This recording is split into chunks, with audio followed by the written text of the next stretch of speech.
learning to question the actual words they use. Because we are sharing the risk and being able to say what we want, the language changes. The best thing you can do when you're in conflict with anyone is to have fun. Why is it so important that I should agree with you? If you're looking for reassurance that you are right, I'm the wrong person. Do you ever wonder why I would risk this? Do you ever think to yourself, I'm outnumbered by you? Do you ever ask yourself, why would this person do this? The reason why I think the government and the media don't like somebody who's widening the lanes of free speech is because they defined disagreeableness as hate speech and hate speech as crime. Please welcome Greg Gutfeld.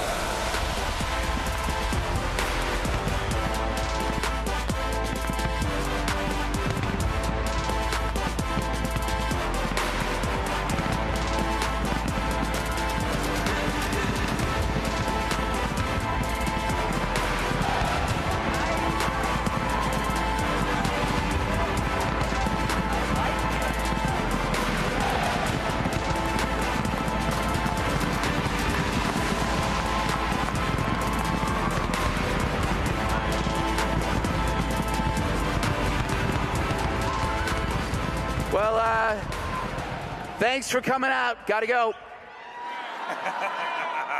Let me do this properly, ladies and gentlemen. My name is Benny Johnson. Yeah, Benny. And this is the undisputed king of comedy of the world, Greg Gutfeld, the #1 comedy show on earth, the great Greg Gutfeld. Thank you. Whew. Gotta say, you're the first adult male I've ever met named Benny. It's very strange. So this happens constantly. There's a guy named Benny Thompson. Right. Who's a Democrat. Yeah. He ran like the January 6th committee. That's right. And Donald Trump's like, F that Benny Johnson. Like every once in a while he mixes up my name. You know, I think I accidentally sent you a pipe bomb. Don't you hate that? It's not a cake, Kate. It's a bomb. It's from Greg Gutfeld. I'll explain later. It's a cake that looks like a pipe bomb. It's a little prank. Okay, you know Brett Baer. He's like the best. Who? And Brett Baer is like straight up and down news. And he's like delivering this news about January 6th and the pipe bomb. And he did the same thing. He goes, and that's a problem for Benny Johnson, lying about destroying America. I'm like, no, please. How do I get my reparations? Yeah. Well, you know, who would have thought that Brett Baer's real talent is rapping? It's just, have you seen him rap? Yeah, it's pretty bad. Donald Trump was the #1 most name-dropped American in all rap songs. According to the Huffington Post, they did a full analysis, and they found that President Trump's name was used something like 5,000 times in rap songs. Well, because Trump was culture. Yeah. And Trump was fun. Trump is funny. And that's what made him so viable in these elections. That's what makes him such a powerful force. And since he's been on your show, and since that was a massive show, I want to sort of like, maybe why don't we start there? Well, here's an unspeakable truth. If you were to ask a hip-hop artist, who would you rather be? Donald Trump, arrogant, obnoxious, driven, whatever, or Barack Obama? All of them would say Donald Trump. It's because wherever he goes, there he is. Life follows you, and you're having fun. I always talk about how we're living in the era of the flip. When I was your age, we didn't have Turning Point. I'm so old. When I was your age, the bad guys in every movie were the old, crotchety white Republican, and the cool kids were like the hippies. I always use Animal House as kind of the analogy. The Animal House were the young fun lovers, and the dean was the evil conservative. It's flipped. It's now the teachers and the administrators who are the liberals, the woke and the left wing, because they got high on their own farts. They had no opposition to their ideas, and now they became the man. And then what happens is you have somebody like Donald Trump, who's a billionaire, real estate contractor, who is now the rebel. He literally is the head of the Hells Angels. I often borrow this analogy from Scott Adams, but the reason why the Trump administration is so interesting is that it's a pirate ship. It's like, they don't have to get along. There could be a few rough edges in there. Maybe a few of them did time. There might be a body or two buried under a floorboard here and there, but they're all rowing in the same direction. If you have a sordid past, if you're a bit quirky, eccentric, dangerous, but you believe in what they believe, you can get on that pirate ship. So you have all these interesting people going in one direction, and the key is they're interesting. They're not technocrats, they're not bureaucrats, they're not rent-seeking politicians. They're just kind of like, they remind me, I'm old, they remind me of the Oakland Raiders from the 1970s. Just dangerous.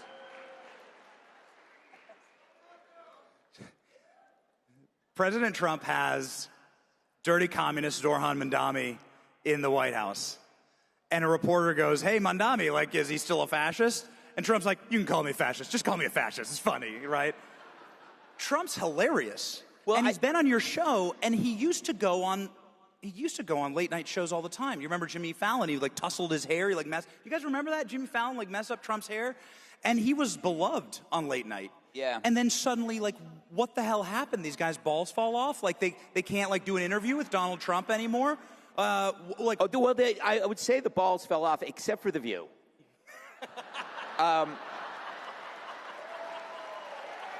Too easy. That's too easy, people. Don't indulge me. It'll just get worse. You know what I think it is if you look at why people resent Donald Trump, and I've been thinking about this for a long time, because I had the same issues in 2016, 2015, and I knew Trump. Why do people resent anything? It's because they play a role somehow in the resentment, and they have yet to confront themselves over it. So you know when you're really mad at somebody and you don't know why? A lot of times it has to do with it's exposing something about you. And I think when Donald Trump came up and you had all these people that were friends with him, he exposed something about them that they didn't want to know. That they like, and I'm going to use, let's say, I'm going to use the Never Trumper conservatives. Why were they the most extreme in their dislike for Trump? Because he exposed to them that they actually weren't the voice of conservatism, and that upset them. It's like, wait a minute. Sitting in my leather armchair, smoking a cigar, quoting William F. Buckley, I'm in charge. And yet it's this guy? If they had actually said, okay, why is this? Because I had to do this with myself. Why is his success bothering me? Because you can do this with every person in your life on a personal level. What kind of resentment do you hold, and what's your role in it? And I'm going like, I know I'm pissed off at Trump because for years I was going after the politically correct, and I was saying all these things, and he came in and just blew it up, and that should have been me. I'm telling you, that is behind all of the resentment about Trump in the entertainment industry, in the world of politics. I won't say who this was, and his name does not rhyme with Schmill O'Reilly, but I was on this show, and afterward, they had done a segment on Trump. This is probably 2016, 2015, maybe earlier, and the host said, why did I run for president? And I think in a lot of people's minds, they were resentful that he did it and they didn't. And why wasn't it them? And then you go to the late night talk shows. So here's the way I look at late night talk shows. Imagine this amazing high school with tens of thousands of people, and there's one cool table off on the side, and there's 4 or 5 people holding court there, and they're the coolest people on the planet. You come in, and they invite you to that table, and you go, I'm good. I'm going out with these people. That created a crisis in confidence in those people when they suddenly realized that their views are not held by everybody else. They realized that sitting in that table, they were just talking to themselves, and nobody cares. Nobody cares. Nobody cares. I checked the ratings before coming out here. Greg Gutfeld has triple the ratings of Stephen Colbert. Greg Gutfeld has quadruple the ratings of Jimmy Kimmel. Even when he's crying, that son of a bitch. You know, he lied. That bastard lied. That bastard lied. He was ripped off air. He threw a temper tantrum. He was put in timeout because he lied about Charlie Kirk. Yeah, two things about that. Please. Remind me about the Kimmel thing because it's important. The first thing about competition. So when we were entering the late night sphere, I really didn't want to do it, but I did it. I didn't look at myself as competing against them. I thought to myself, no, I'm going for bigger fish. Like, I bet I could get the same number of all of them combined. So I didn't even think about them. What I was thinking about was like Monday Night Football, like actual things that people watch. And there are nights when I'm number one in all of cable beating professional football games, sometimes every week. So it was all about like, this is not even in my universe. Because I think if I had focused on them, it would have been at the detriment of a wider audience. So now you look at like something like Kimmel and you go back to what I was talking about, that when somebody is upset about something, it's more about themselves. What is it about Kimmel that makes him so upset about Charlie Kirk's death? It was clearly lack of impact. He saw somebody have an impact that he kind of thought he wanted. And I feel like a lot of people feel that way when something big happens and it's not them and they are so ego-driven, it hurts them. And his lashing out was basically saying, wait a second, I truly am irrelevant. Behind every resentment is self-doubt. And you hear the imposter syndrome. It's kind of more, maybe I'm not all that I cracked up to be, and it sucks. And I think that's why he lashed out at Kirk. He saw the world change, and he was left behind. Imagine being in a movie in which if you find out in the final act that you're the bad guy, how do you deal with it? That's how you deal with it. Wow.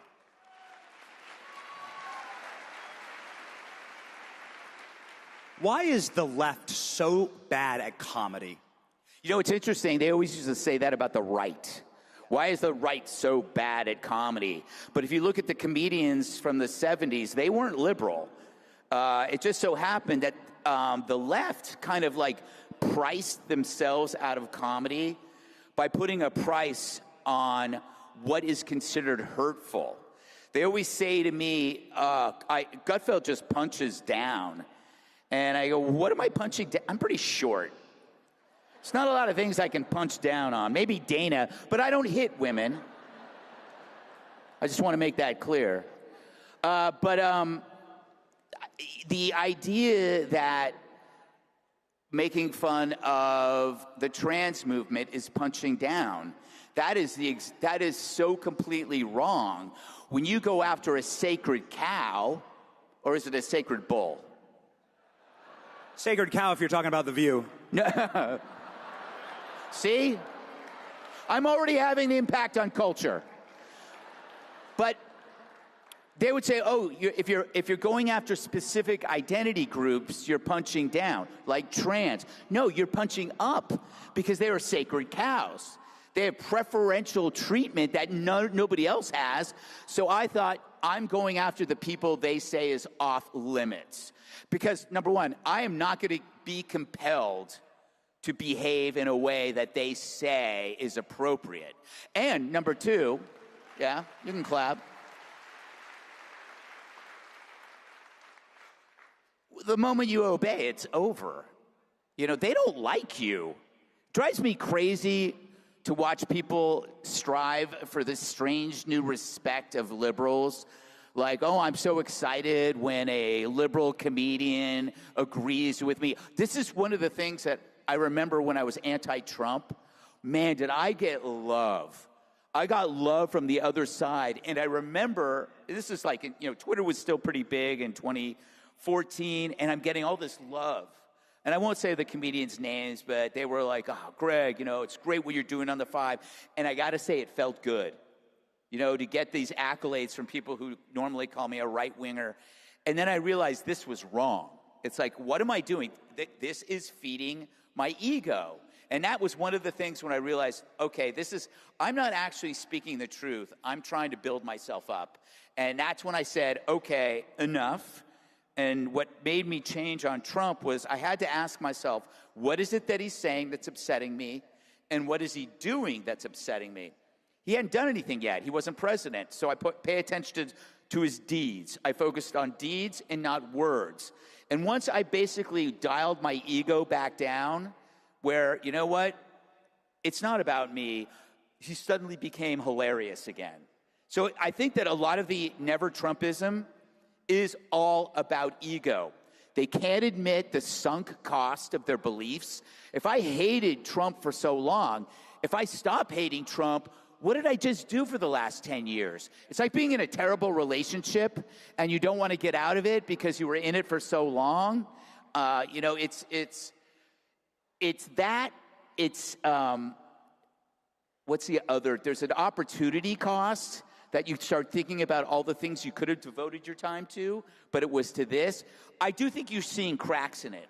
People are, like you hear people, you know what, I'm not going to talk about Trump anymore. That's their way of saying, I'm a loser. The other thing, too, is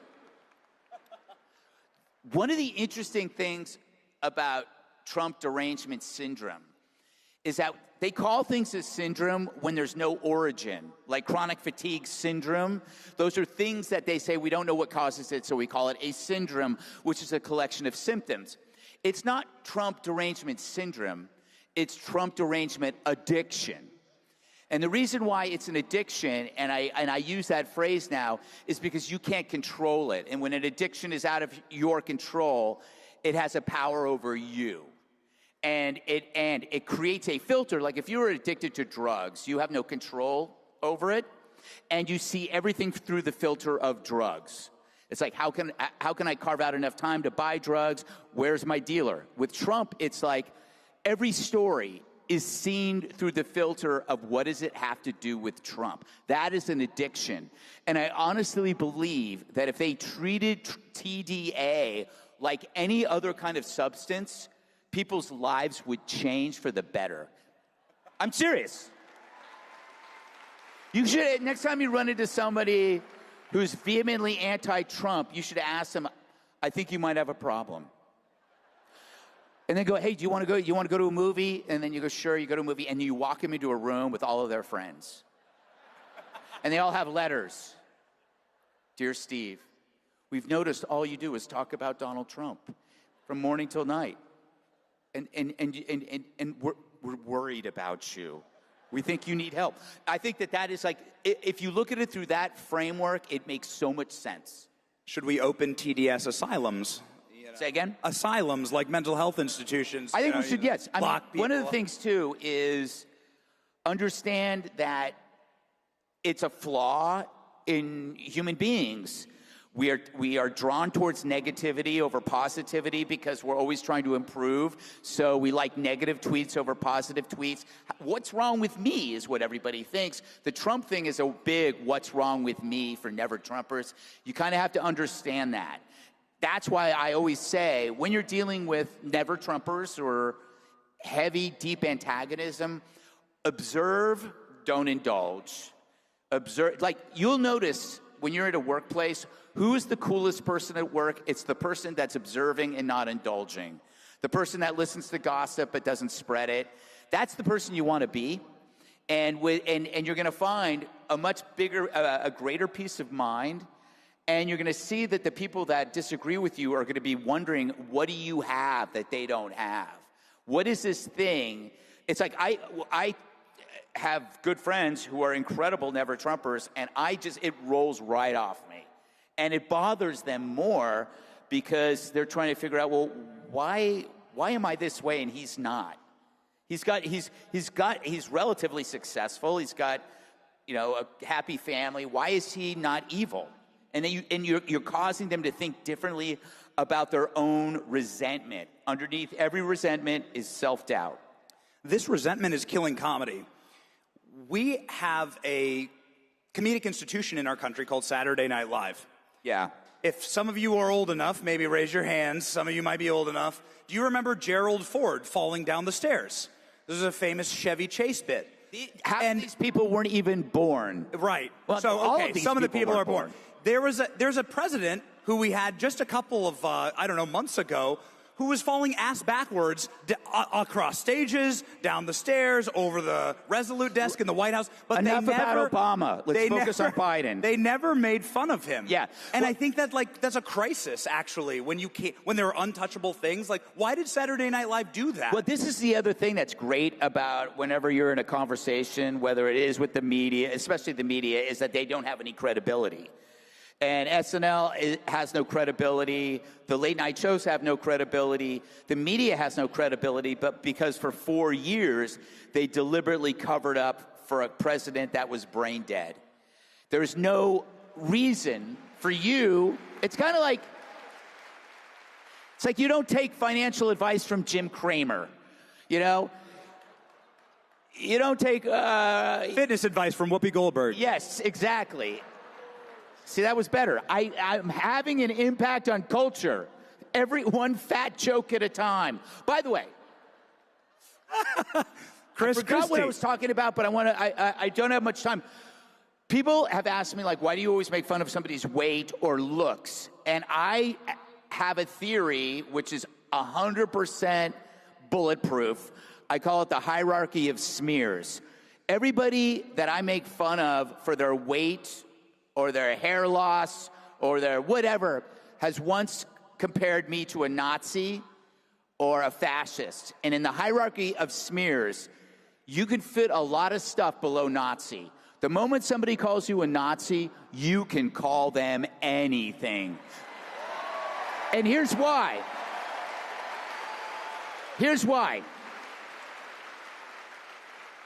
When somebody calls you a Nazi, that's an amplified narrative that puts a target on your back. But when I call Brian Stelter fat, I'm not painting a target on it, even though it could be a big one. But nobody's going to kill somebody because they're fat. But they will kill you if they've been told through a repetitive demonizing narrative that you are a Nazi. They will come for you, as we know. I want to wrap up just very quickly here. How do we save comedy? There seemed to be this incredible watershed moment where Dave Chappelle, Netflix was trying to cancel Dave Chappelle. They did this big walkout because he told a transgender joke, right? And Netflix said, no. Dave Chappelle said, no, I'm not cutting that from my set. And that seemed like there was this fever that started to break there. Well, now, how do we save comedy? I'm telling you, this was free money on the table for us.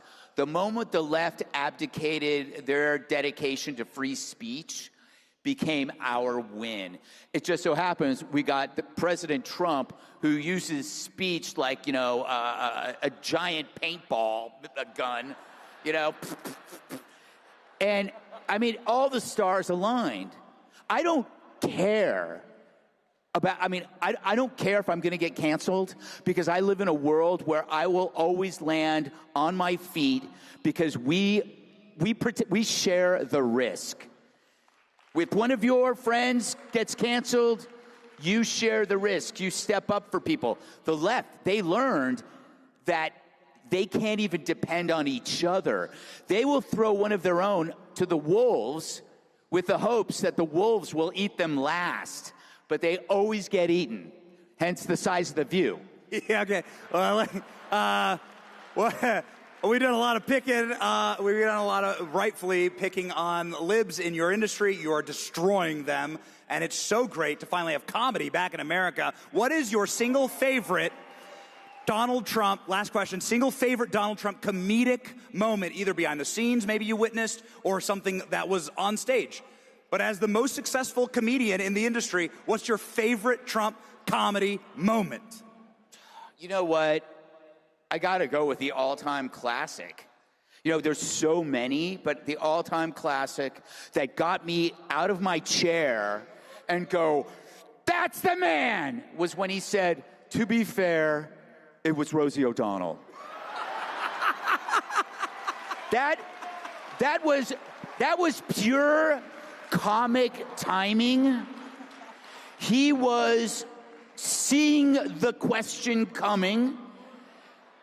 He could have, a pure Republican response would be, of course, that was in the past. I don't think like that anymore. There are times when it was for entertainment purposes, but that's not what he did. He said, to be fair, it was Rosie O'Donnell. And I'm sure that it wasn't just me. I'm sure millions of people got up from the chair and go, that's the guy. Who wants Greg Gutfeld to do stand-up for the next hour? Is standing right there. Listen to this. The king of comedy, ladies and gentlemen. Thank you. Thanks, the great Greg Gutfeld! Thank you, everybody. Thank you.